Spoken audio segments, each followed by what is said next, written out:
alert. A new year, a new Congress taking power right now. Straight up noon Eastern, the 115th Congress set to convene for the very first time. Republicans say they will make quick work of dismantling 8 years of President Obama's Democratic policies, including his signature health care law. But Democrats say they will fight.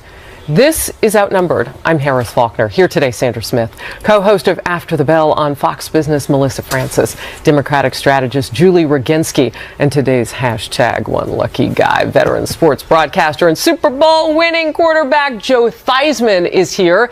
Outnumbered, we say, and one thing's for sure, always good to have you. Glad you're back. Woo. Good to be back. Thank you very much. Happy New Year. Happy New Year, everybody. Merry Christmas. Hope everybody had their dreams come true. Always. New Year's, I watched it here in New York City. It was unbelievable this year. Beautiful. The weather was so cooperative. The entertainment was unbelievable. And it's exciting to get on to 2017. And in about 3 weeks, it's even, I think, going to be a little bit more exciting. Well, I feel like I'm in the locker room and you're giving us the... We're ready. We're ready. Let's go. I'm ready to go. Okay, let's get started. On Capitol Hill, lawmakers set to be sworn in and members expected to re-elect Paul Ryan as Speaker of the House. Once that's done, Republicans, who will be soon in charge of both the White House and Congress for the first time in a decade, say their first order of business will be to repeal and replace Obamacare. Lawmakers will also take a look at overhauling taxes and reversing many Obama-era regulations. And the Senate will start vetting President-elect Donald Trump's cabinet picks, who many Democrats say they plan to target. Chief Congressional Correspondent, our friend Mike Emanuel, joins us from the Hill. Busy guy today. Hey, Mike. Harris, good afternoon to you. And the festivities are just now getting underway here on Capitol Hill with the 115th Congress being sworn in this afternoon, looking ahead to a packed agenda. In the Senate, Republican Mitch McConnell is due to return as majority leader with a little smaller majority than he had in the last Congress. It'll be 52 Republicans to 48 who caucus with Democrats. A change on the Democrat side with New York's Chuck Schumer taking over as the Senate Democratic leader, replacing the retiring Harry Reid. Over in the House, gaveling in this hour, Paul Ryan is expected to return as Speaker with 241 Republican members. Nancy Pelosi is back as the Democratic leader with 194 House Democrats. Early on, a big focus here will be on repealing the health care law known as Obamacare. You have to have something that is affordable. You have to have something that actually provides the health care.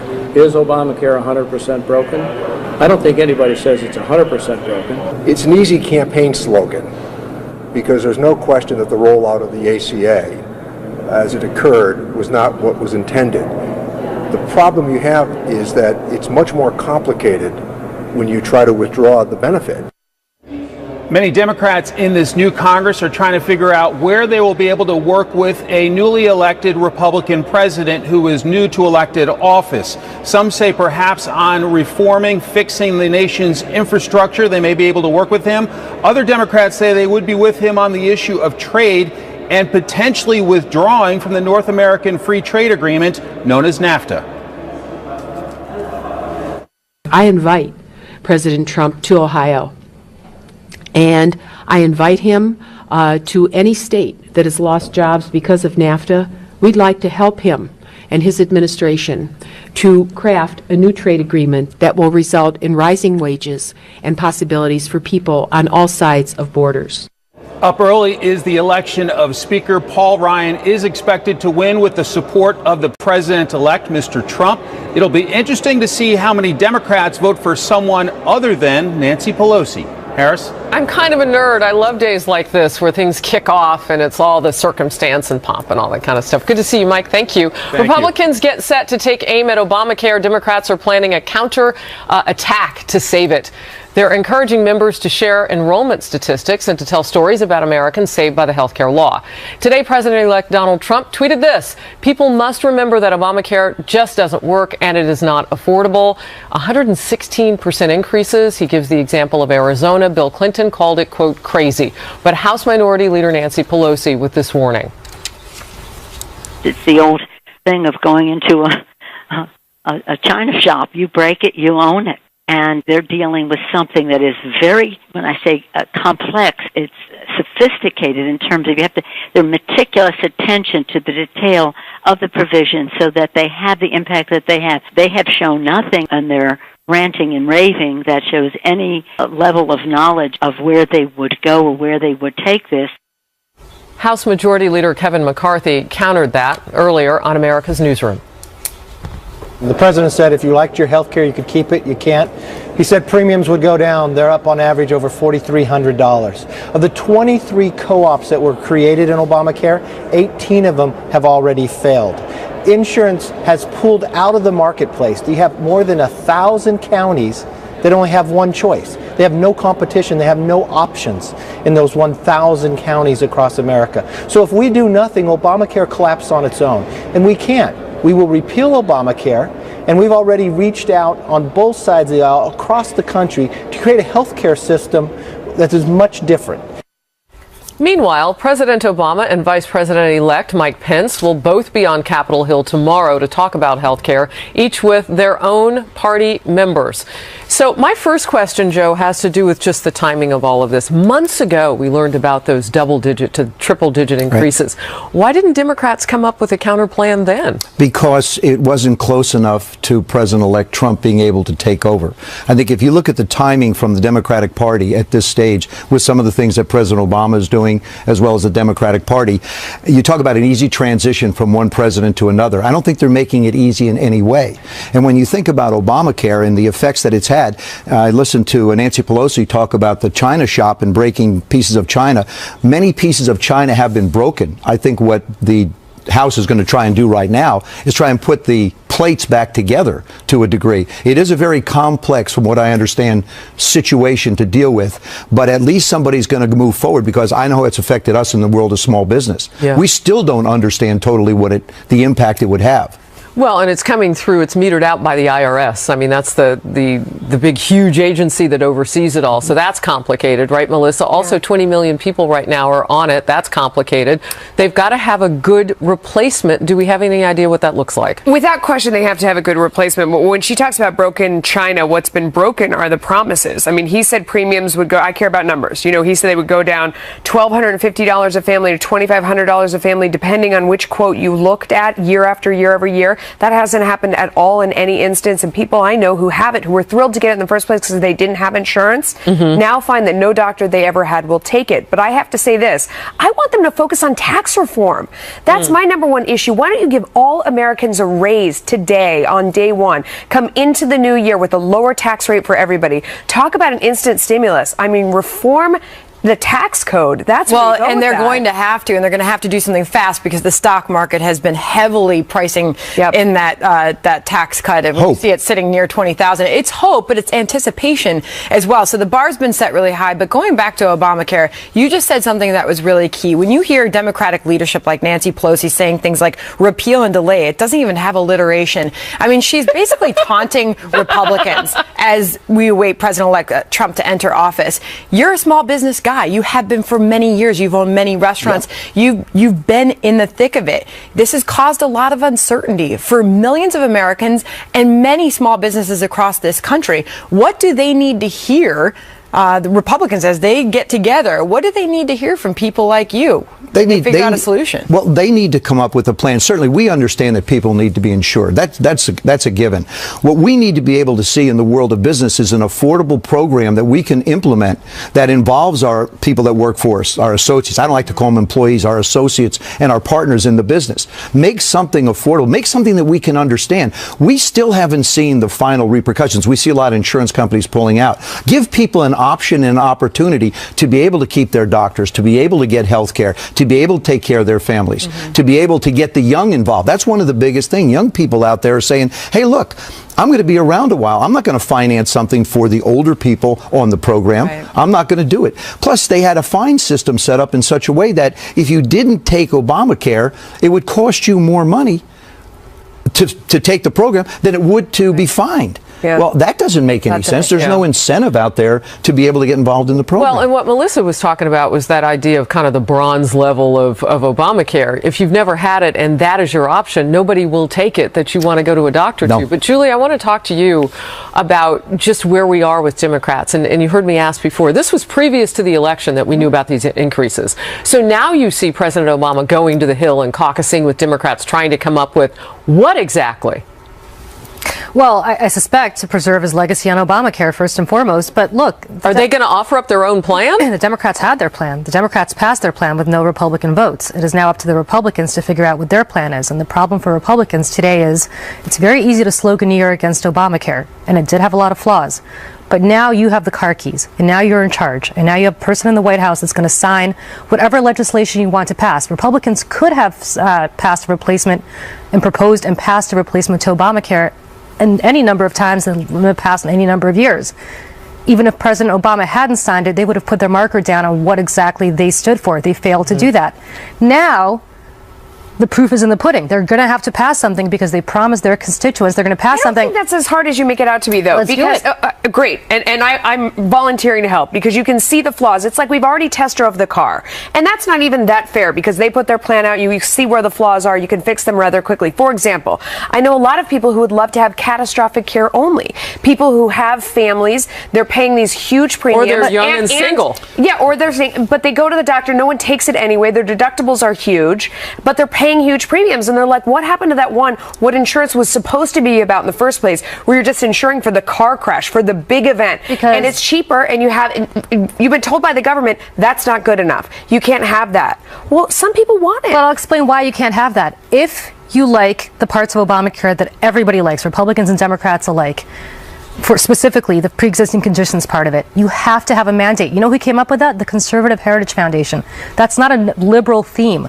And the math doesn't add up. You can't just insure some people with pre-existing conditions. You have to make people pay for the mandate. You have to make people pay for the mandate. And the problem is people that have to have the insurance that were denied before have to pay more for everybody. The premium. So what you're talking about is more like a single payer situation, which, many Democrats like Bernie Sanders said that Obama didn't lean far enough left. I agree with that. I think the single payer is exactly what we should have had. We have some breaking news, and I don't know how many people have been keeping up with this, but it means a lot. Are you ready for this? Are you showing my awesome ring? So there's been a back and forth with Donald Trump, our president-elect, and members of the GOP because they wanted to wipe away an independent committee that looks at ethics within their own party, Republicans, and hand it over to a bipartisan, less sort of transparent unit, if you will. What that means is the DTS, drain the swamp, becomes much more complicated.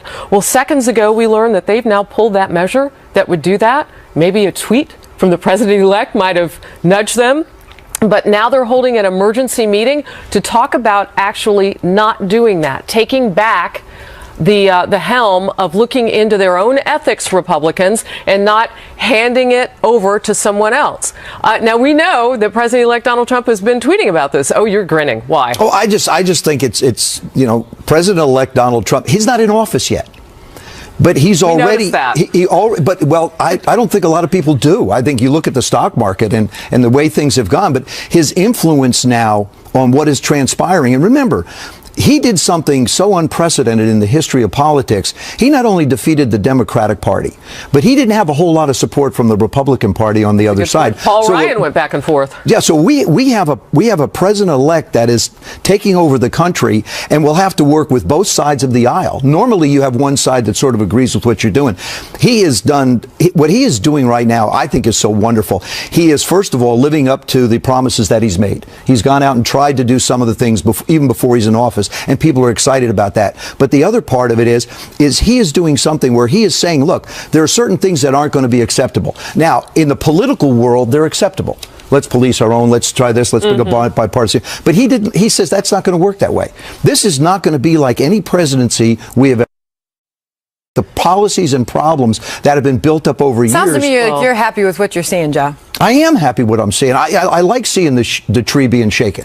I like to see the apples fall. I would add this, though. From what I was reading, most of the people who wanted this in the House were dealt with investigations in their past. Right. So the Office of Congressional Ethics was probably not one of their favorite venues to go before. So wiping it away and giving that power to somebody else might have looked delicious to them. Here's what Donald Trump tweeted. So let's look, the president-elect. Just a few minutes ago, with all that Congress, if we can roll this up, has to work on, do they really have to make the weakening of the independent ethics watchdog as unfair as it is? And previous to that, maybe their number one act and priority, focus on tax reform, healthcare, and so many other things of far greater importance. Hashtag DTS drain the swamp. All right, so that was from earlier today. So clearly he got in on the game. Kevin McCarthy had said this about Obamacare, but I wonder if he'd say this about this ethics conversation too. His got in on the game. Kevin McCarthy had said this about Obamacare, but I wonder if he'd say this about this ethics conversation too. His tweets matter, and they can change the game. I didn't think the way the whole ethics panel breaks down, all of it felt like it didn't quite get you there. I mean, it all seemed like the hen guarding the fox guarding the hen house.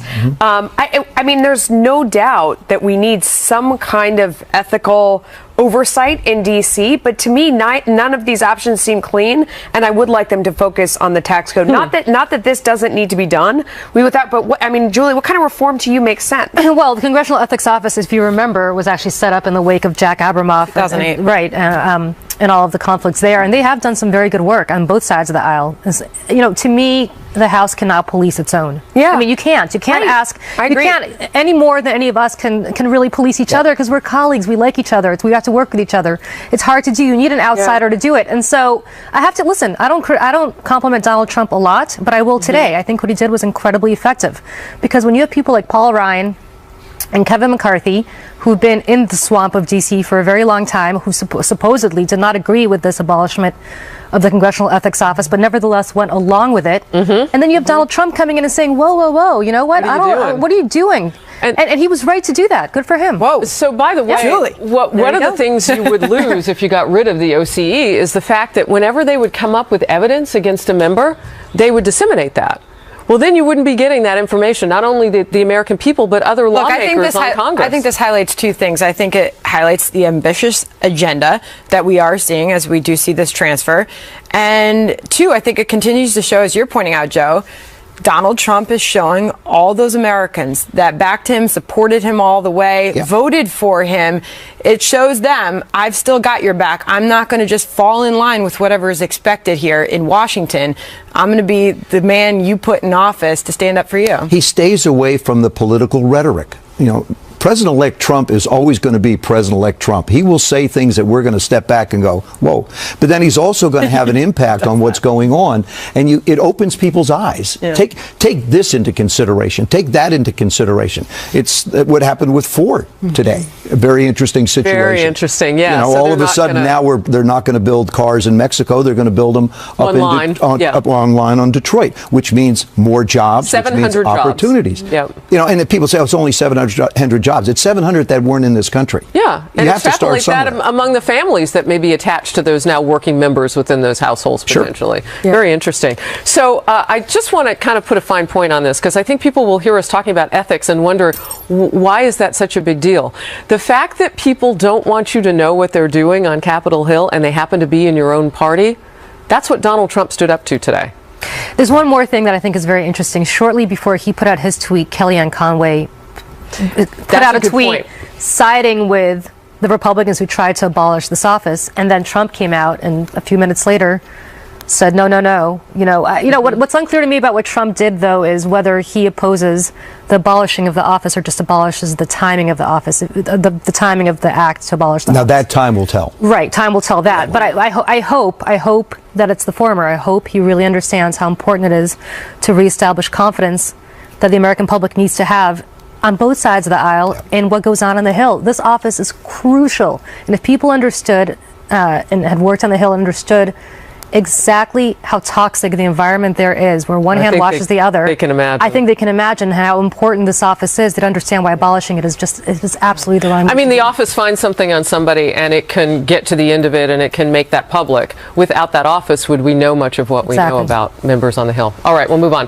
President Obama's closest advisor claims more than the last or over the past 8 years, her boss has not had any scandals. But what about Benghazi, the IRS targeting of conservative groups, and the payment to Iran for American hostages? Well, we'll get into it. And after the show, when the TV version of us goes to sleep, we wake up live online. FoxNews.com/outnumbered. Tap the Overtime tab, or you can go to Facebook, and we'll pop up there, Facebook Live. Our handle is OutnumberedFNC. And tweet us anytime you want. I think even Joe will tweet. Will you tweet? Look at you with your phone out. We'll be right back. Absolutely.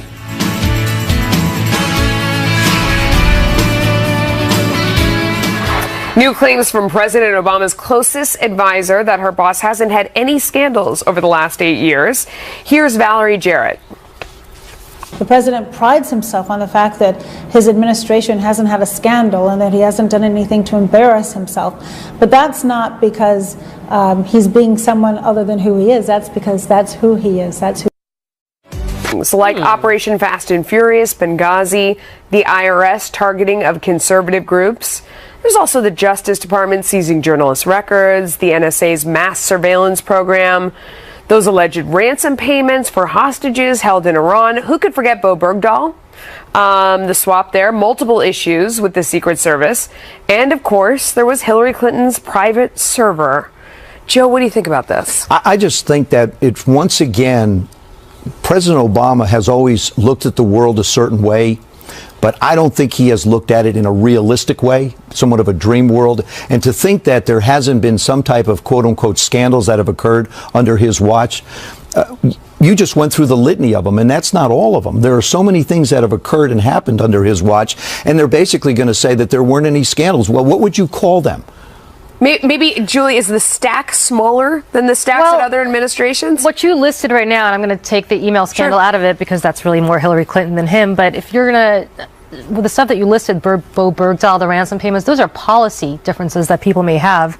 I'm not sure there were scandals. I mean, those were things when he stood in the Rose Garden with Bo Bergdahl and his parents and said that he was a hero and they're not going to leave him there and they're going to bring him back. Well, trying to get the information out of Fast and Furious, too, is another Well, wait a second, but you're actually confusing the fact that the President of the United States and the Commander-in-Chief said, I'm not going to leave an American soldier regardless of what he did on the battlefield versus leaving him to the Taliban's devices versus that may not be something you agree with or maybe not something I agree with, but it's not necessarily something that's a scandal. It's something that brings out a lot of passion in people. To me, a scandal is when somebody trades on their name for money. To me, a scandal is somebody that appoints U.S. attorneys that might only want to do something that the president wants them to do and goes after people politically. I mean, that's a scandal to me. That sounds like the IRS scandal. The scandal to me is not Bo Bergdahl, for example. But why do we have to even talk about individual scandals? I mean, if you look at what Valerie Jarrett said, she said not only hasn't he had a scandal, he hasn't done anything to embarrass himself. And I'm reminded right away of him referencing ISIS as the JV team, only to see it grow and grow and grow. I agree. He embarrassed himself with that. I think he embarrassed himself. But how are they defining the term scandal? That's really what it boils down to. I mean, is it a lack of judgment? Is it a misinformation? How do you qualify it? What about the IRS targeting conservative groups, Harris? Yeah, I mean, to me, that seems like a straight up I think that scandal. would check like every box in terms of a scandal. You've got Americans being targeted by an American institution overseen by an American government. I mean, and the president knows about it. The president can act. I mean, I think that is the definition of a scandal. I think the Veterans Affairs Administration was a scandal. Left that out. That's a good one. And how many of our veterans who served were taken advantage of and left on those long hospital lists to die, and the president knew about this. And what's being done now? Where was the accountability for it? What's being done now? And now? And Julie, every time somebody jumps the White House fence, I wish you'd stand up and scream scandal. Because if something had happened to the man in the White House, we'd be screaming scandal. Why wasn't he protected? Look, did he hold those people who let him down accountable? If he didn't, and it doesn't look like he did the way that we would expect him to, that's a scandal. Doesn't he have to take some responsibility for the Hillary Clinton email scandal? I mean, that was something that happened on his watch to his Secretary of State, somebody that was, reporting directly to him. They had said you can't be Secretary of State too unless you distance yourself from the foundation. So many emails were related to that and that relationship. Yeah. I mean, that was a lot of scandal that he had a hand in. I don't think he's clean in that. I don't know that he had a hand in it. The question rules that she broke it. The question is sending emails to that server himself. The question, well, first of all, I think when the President of the State sends an email to somebody, I'm not sure that he knows what the server is or where anything is. So I'll leave it at that. But let's be very careful here because we have a new administration coming in. And I just want to be very clear that if we're talking about things like Bo Bergdahl is a scandal, the Iranian deal is a scandal, which again is a policy difference, but I'm not sure is a scandal, that we address. What word would you choose for it, by the way? I would address it, I would use controversial. I would not say it's a scandal. A scandal to me is huge. I say it's more than controversial. No, it's not controversial. The Iranian deal is more than controversial. On the VA, I agree with you. IRS. Yes, on the VA, I absolutely agree with you. So how does she get away with saying that?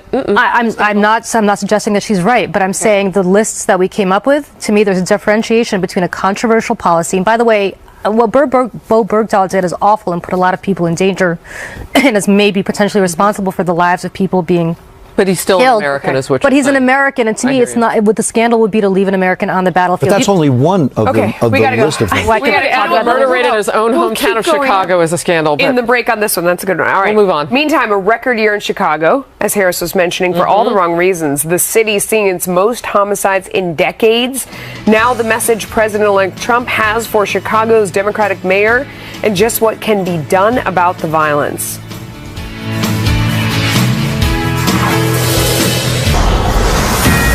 To the House floor we go on Capitol Hill right now, and a big point for us to stop and pause and look at what's happening on the floor. They are about to take the vote on the next House Speaker. Of course, we fully anticipate it will be Paul Ryan, expected to win this, but it is a bit of tradition to watch this together, and so we thought we'd step in on the floor before they start the vote for House Speaker and let you know that this continues the 115th Congress as it convenes and opens for the first time today, this hour. Chicago's soaring violence reaching a grim new milestone and grabbing the attention of the incoming president. The nation's third biggest city experiencing its bloodiest year in nearly 2 decades in 2016, averaging more than 2 killings a day and far surpassing other major American cities over the past 12 months. Chicago recording 762 homicides. That's more than New York and Los Angeles combined, which are far bigger cities, by the way. President-elect Donald Trump going off about this on Twitter as he takes a jab at Chicago's Democratic Mayor Rahm Emanuel. Mr. Trump tweeting, quote, "Chicago murder rate is record-setting. 4,331 shooting victims with 762 murders in 2016. If mayor can't do it, he must ask for federal help." This is a huge problem, Joe. I'm born and raised in the city of Chicago. This news is just disturbing, and it's getting worse. And in 2017, I believe there have already been 4 deaths and 35 shootings. So it's not stopping. But why hasn't something been done sooner? Why hasn't someone stepped in? Well, a lot of people look to President Obama. Why he hasn't? Why haven't? Rahm Emanuel was part of his entourage. I mean, he was part of the chief of staff. Right, he was chief of staff. So why wouldn't you go there and try and help? I think if it requires the federal government to do something, President-elect Trump will do that. But something has to be done. You just can't continue to allow this type of activity to continue in a city like Chicago or any city in the United States. And while they try to figure out what to do, whether it's at the local or federal level, they're looking for blame. And one of the former superintendents, fired in 2015, as you'll remember, one of the former superintendents of the Chicago Police Department, he's looking for blame. He's actually blaming Black Lives Matter. Listen. What's happening is, and this is ironic, that a movement with the goal of saving black lives at this point is getting black lives taken, because 80% of our murder victims here in Chicago are male blacks. Less than half of 1% of all the shootings in this city involve police officers shooting civilians. And the political environment that exists in this city and across this country is contributing to a sense of lawlessness. Gary McCarthy, and he's blaming the BLM movement, Julie, on creating a political atmosphere of anti-police sentiment. It may be. I mean, he got pushed out largely because of that police sentiment. If you remember, there was an awful shooting in Chicago, and as a result, he got, I believe Gary McCarthy got thrown under the bus by Rahm Emanuel, and I said that on the couch back when it first happened. Look, there is no excuse whatsoever for what goes on in Chicago. When you look at the city of New York and the city of Los Angeles, cities with larger populations both in Chicago having a combined murder rate, gun violence rate that is lower than Chicago's, the problem lies with Chicago. And Rahm Emanuel is the mayor of Chicago, and ultimately the buck stops with him. And I think this should not be a Democratic or Republican issue, and people shouldn't defend his behavior. Furthermore, my understanding is he did go and meet with the president-elect and did ask for help from the president-elect, so I would think the president-elect would know that before tweeting what he tweeted. But nevertheless, there is a role for Washington to play. There is a role for the administration to play. And I hope they do get together and play it. And this is the same mayor, which, by the way, very recently, Melissa, said, you are safe here in this sanctuary city. It's important to point out that this is a mayor who's really not acknowledging the problems that city has. No, the solution is, but to be fair, I don't think a lot of people do. I'm not sure if federal help is the right help. It strikes me as a situation when you see numbers like that have escalated so far beyond comparable cities. It feels like it is a neighborhood or a city that's become unpoliceable.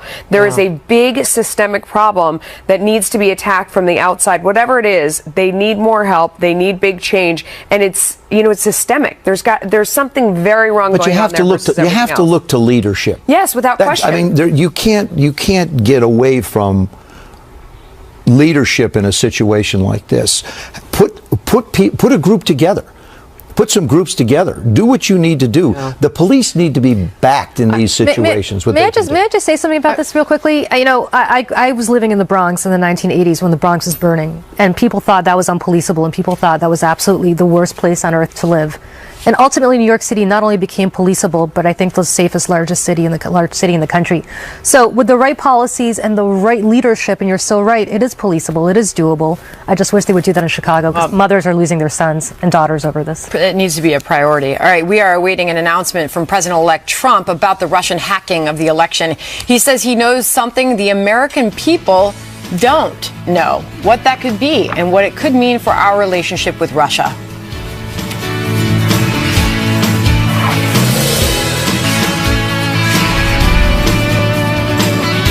All right, we continue to wait an announcement from President-elect Donald Trump on what he knows about the Russian election hacking that the American people don't know.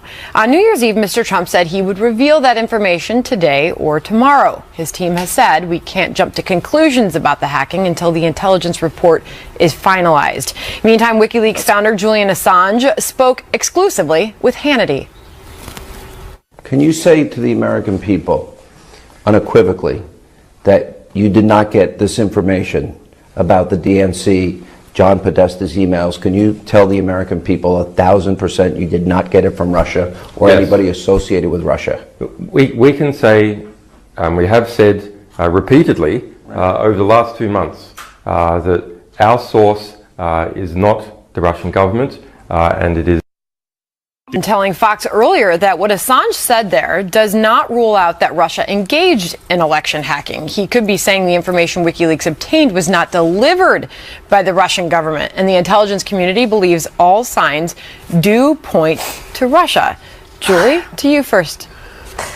I mean, look, Julian Assange, first of all, I don't know when he became a member of polite society, but you don't have to hand Julian Assange a packet from Vladimir Putin to prove that it came from the Russian government. The Russian government could hand it to person X, who could hand it to Julian Assange, and whether Julian Assange knows where the origination came from is irrelevant. I mean, every intelligence agency in the country said it came from the Russians. We now apparently have computer markings that said that it came from the Russians.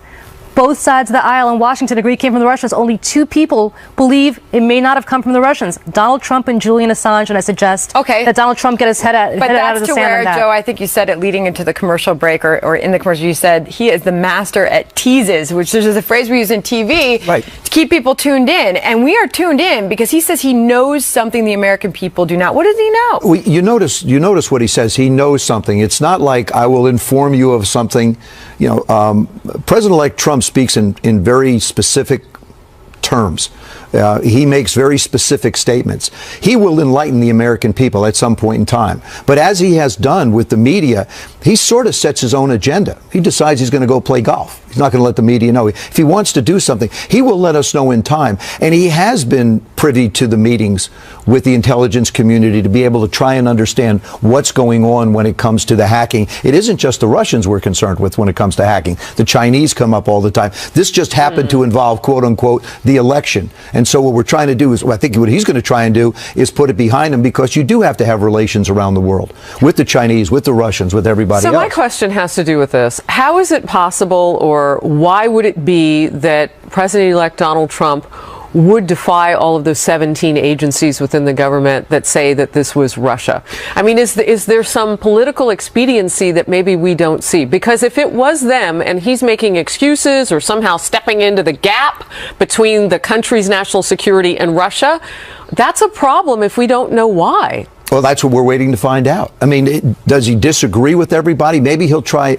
The way I look at it is you just have to wait to hear what is said instead of trying to Well, how long do we need to wait? And say, I'll tell you how. We'll wait 2 or 3 days. I don't think he's going to wait very long. I feel like we're getting lost in the weeds of what's really important here is how dangerous hacking is. I mean, how many companies and governments and national security have been compromised across the board. And we're spending so much time talking about who, you know, was this Putin? Was it someone in Russia? It's very bad people no matter what on every side. And I almost think Americans don't take it seriously enough. I mean, the kind of damage that could be done hacking into a nuclear plant.